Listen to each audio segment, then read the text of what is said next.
আলোচনা অনেক হয়েছে। এখন আমাদের মেহমানের আদার আমরা শুনব এবং দোয়া করবেন। তারপরে আমি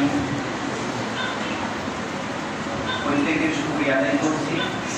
আজকে যারা এখানে এসে মেহমান হয়ে আমাদেরকে সময় দিয়েছেন প্রত্যেকের শুকরিয়া জ্ঞাপন করছি।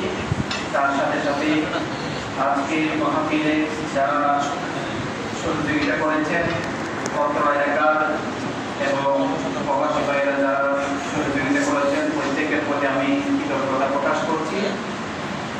তার সাথে আমি আসলে একটা মিনিট আপনাদের দিকে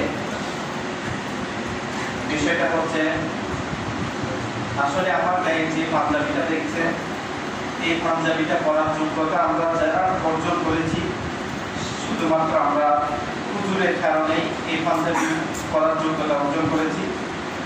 আসলে আমি যখন আমার বাজার মহিলা মাদ্রাসায় যখন পড়াতাম, যেখানে আমাদের আল্লামা কাজী শেরে বাংলা হুজুরকে আক্রমণ করা হয়েছে কন্দকিয়া, ওই জায়গায় একটা মহিলা মাদ্রাসা আছে, কেসি একটা হলো মহিলা চাকরি মাদ্রাসা।